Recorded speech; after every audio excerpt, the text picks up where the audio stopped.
नमस्कार दोस्तों, मैं प्रियांशी फिर से आप सबका जन जागरण में स्वागत करती हूँ। इसके पहले की वीडियो में मैंने आपको महाराजा छीतापासी एवं महाराजा माहेपासी के विषय में अवगत कराया था। आज मैं आपको एक और महाराजा के विषय से अवगत कराऊंगी। दोस्तों, ये वीडियो आप ज़रूर देखिए और जानिए कि हमारी संस्कृति क्या है, हमारी धरोहर क्या है और आखिर ये वीडियो बनाने की ज़रूरत क्यों पड़ी। तो आइए जानते हैं महाराजा टीकरनाथ पासी के विषय में। महाराजा टीकरनाथ पासी का किला पट्टी ढिलवासी के निकट अमानीगंज बक्सी का तालाब लखनऊ में स्थित है। महाराजा टीकरनाथ पासी के साम्राज्य 10वीं सदी और 11वीं सदी के मध्य में था। लखनऊ का साम्राज्य कई पासी राज्य में बटा हुआ था। महाराजा टीकरनाथ पासी का राज्य की सीमाएं लाखन पासी और देवमाती पासी के राज्य से जुड़ी थी। महाराजा टीकरनाथ पासी के राज्य में शांति और एकता रहती थी, क्योंकि इनके राज्य में दोषी को किसी भी प्रकार की क्षमा नहीं मिलती थी। कठोर से कठोर दंड का प्रावधान था, इसीलिए इनके राज्य में सुख शांति रहती थी। महाराजा टीकरनाथ पासी किसी के राज्य में दखल नहीं देते थे, यही सबसे बड़ी उनकी महानता थी। जब सैयद सलार मसूद गाजी ने लाखन पासी के किले पर होली वाले दिन आक्रमण किया और लाखन पासी वीरगति को प्राप्त हुए, तब टीकरनाथ पासी को अपने राज्य की चिंता सताने लगी। तब टीकरनाथ पासी ने अपनी सेना को सचेत कर दिया। टीकरनाथ पासी के सेना में अधिकतर धनुर्धर और भालाधारी थे। दुश्मन के सैनिक टीकरनाथ पासी के धनुर्धर सैनिकों से हमेशा भयभीत रहते थे। ये सैनिक पलक झपकते ही दुश्मन के खेमे में तबाही मचा देते थे।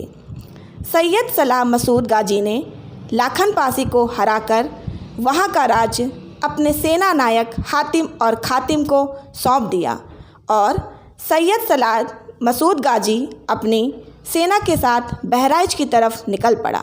जब बहराइच में सोहेलदेव पासी ने रोका, तब घनघोर युद्ध हुआ। जब गाजी की सेना कमज़ोर हुई तो हातिम और खातिम ने अपनी 30,000 की फ़ौज लेकर बहराइच की तरफ निकलने की तैयारी में था।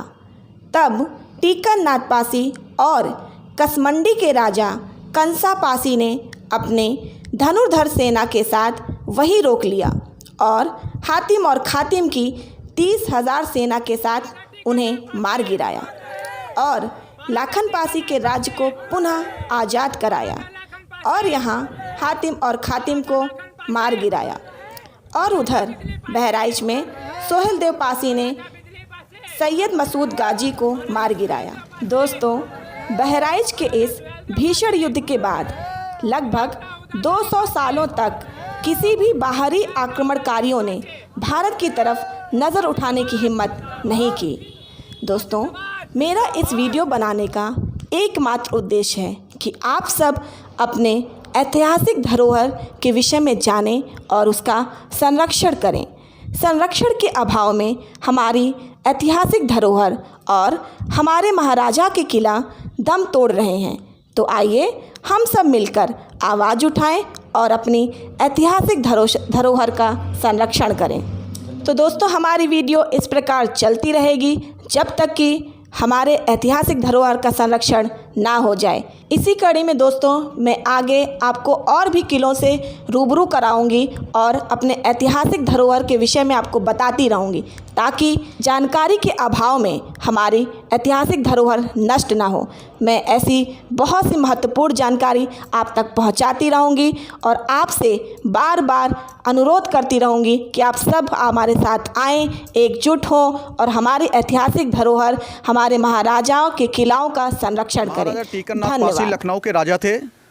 यह 11वीं शताब्दी में इनका राज हुआ करता था। इनकी राज्य की जनता बहुत सुखी शांति से रह रही थी, बहुत संपन्न राज्य था। उसी समय सैयद सलार गाजी ने लखनऊ, जो कि इनके महाराजा टीकरनाथ पासी के पड़ोसी राज्य था, वहाँ के राजा लाखन पासी थे। वहाँ पर सैयद सलार गाजी ने हमला कर दिया और भीषण युद्ध हुआ महाराजा लाखन पासी और सैयद सलार गाजी के बीच। उसके बाद उस युद्ध में बहादुरी और वीरता से लड़ते हुए महाराजा लाखन पासी वीरगति को प्राप्त हुए। तो उस राज्य को सैयद सलार मसूद गाजी जीतने के बाद अपने सेनापति हातिम और फातिम को सौंप दिया।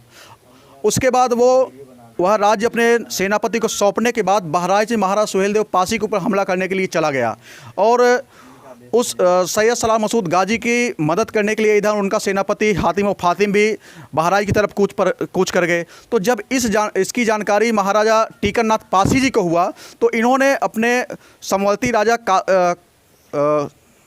कंसा पासी को साथ में ले करके हातिम और फातिम के ऊपर हमला कर दिया और रास्ते में उसके 30,000 सैनिक के साथ दौड़ा के पूरे सैनिकों को काट डाला और उसके दोनों सेनापतियों को मार करके उन्होंने वहाँ विजय पताका फहराया। इस प्रकार उन्होंने अपने राज्य की रक्षा किया और इतने हमारे बहादुर थे महाराजा टीकरनाथ पासी। और लेकिन आज यहाँ की किले की बदहाल स्थिति देख करके बहुत दुख होता है। साथ ही साथियों ये हमारे महाराजा टीकरनाथ पासी जी के वंशज हैं जो कि यहीं पर ही अपना मकान बना के रहते हैं। आइए हम इनसे बात करते हैं और यहाँ के व्यवस्थाओं यहाँ के बारे में जानते हैं। आपका क्या नाम है? हमारा नाम राम किशन जी। आप लोग यहाँ किला परिसर में कितने सालों से रह रहे हैं? हमारे जो है पूर्वज जो है सैकड़ों वर्षों से यहाँ जो है गुजर बसर कर रहे हैं अपना जो है वो हमारे जो टीकन पासी हैं वो हमारे घर के वंशज हैं, पूर्वज हैं। मतलब आप महाराजा टीकरनाथ पासी के वंशज हैं? जी, हम राजा के वंशज हैं।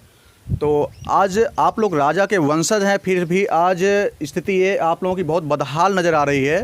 तो इसका आप लोग सरकार आप लोगों के ऊपर ध्यान नहीं देती है? जी, यहाँ पर जो है सरकार आती है, बड़े बड़े लेक्चर देकर चली जाते हैं और कोई ध्यान नहीं देती है। यहाँ कोई न सौंदर्यीकरण हो रहा है न कुछ हो रहा है।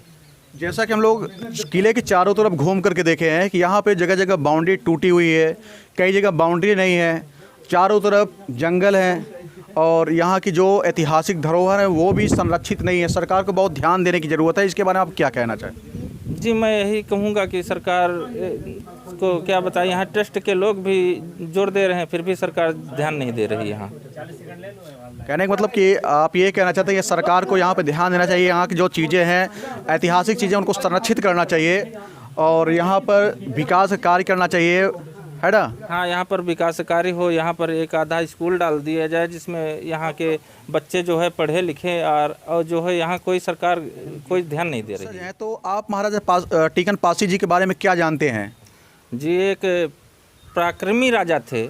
इनको जो है काफ़ी इनके पास विशाल सेना थी और जिससे अन्य राजा जो है इनसे डरा करते थे और जो है खौफ रहता था उनको। और ये जो है इनके मेन चीज़ इनके जो सैनिक थे वो अधिकतर पासी लोग थे जिससे वो जो है इनसे कभी कोई राजा पार नहीं पाता था। जैसा कि ये चारों तरफ किले के चारों तरफ हरियाली छाई हुई है और काफ़ी बड़े परिसर में जो है पूरा किला परिसर फैला हुआ है। तो और आप लोग यहाँ पे सैकड़ों सालों से रह रहे हैं, तो क्या आप लोग कभी ऐसी यहाँ पे विचित्र घटनाएं देखने को मिली जो एकदम आश्चर्यचकित करती रही हो?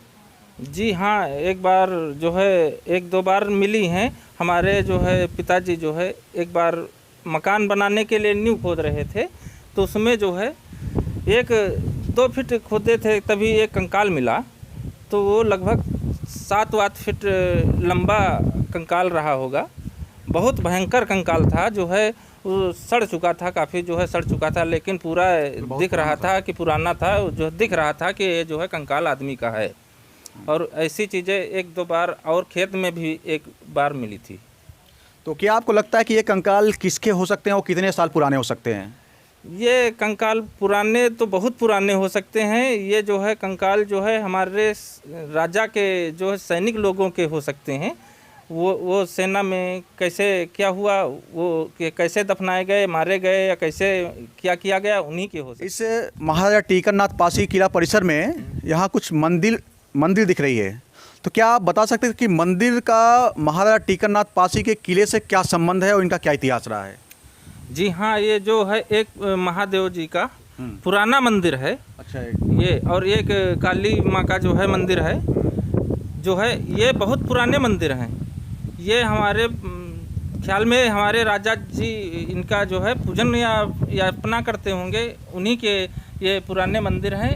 आज इनकी मरम्मत हो गई है, लेकिन ये बहुत पुराने मंदिर हैं। कम से कम सैकड़ों वर्षों से हम जब से देखने वाले हैं तब से देखते चले आ रहे हैं। हमारे पूर्वज भी बता रहे हैं कि ये बहुत पुराने मंदिर हैं। टीकरनाथ पासे अमर रहे, महाराजा टीकरनाथ पासे अमर रहे, महाराजा लाखन पासे अमर रहे, महाराजा लाखन पासे अमर रहे, महाराजा बिजली पासे अमर रहे, महाराजा बिजली पासे अमर रहे, महाराजा सातन पासे अमर रहे, महाराजा सातन पासे अमर रहे। पासी समाज जिंदाबाद, पासी समाज जिंदाबाद, पासी समाज जिंदाबाद।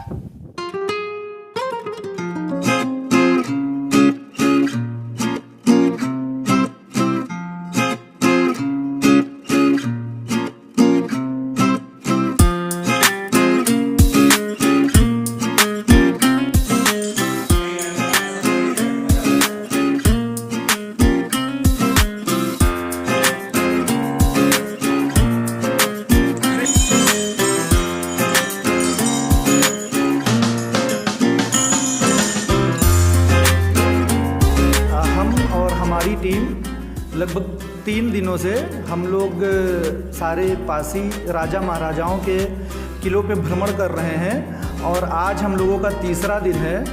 और इस तीसरे दिन के समाप्ति पे लगभग 12 किलो पे हम लोगों ने भ्रमण कर लिया। और इसमें एक ख़ास बात मैं आप सबको यही बताना चाहूँगा कि जितने भी किलो पे हम लोग गए हैं उसमें सब में जो प्राचीन मंदिर हम लोगों को मिले हैं वो शिव जी के ही प्राचीन मंदिर मिले हैं। और वहाँ के जो ट्रस्टी या वहाँ के जो लोग देख रेख करने वाले जो लोग थे, बड़े बुज़ुर्ग, उन सब से पूछने पे यही चीज़ें पता चलती हैं कि जो पासी राजा महाराजा जो थे वो हमेशा से शिव जी के भक्त हुआ करते थे। और वो इस वजह से शिव जी के भक्त हुआ करते थे क्योंकि वो हमेशा से अपने आप को भारशिवा वंश और उससे पहले नाग वंश को अपने से रिलेट किया करते थे।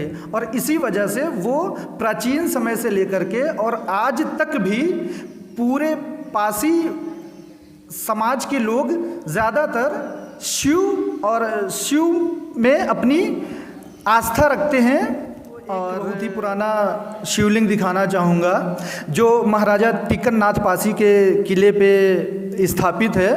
और इस शिवलिंग को आप लोग देख सकते हैं जहाँ एक शिवलिंग की स्थापना और एक बहुत ही पुराना नंदी की मूर्ति रखी हुई है, और जिसे देख करके एक हमें अच्छी अनुभूति होती है। माने जा रहे हैं तो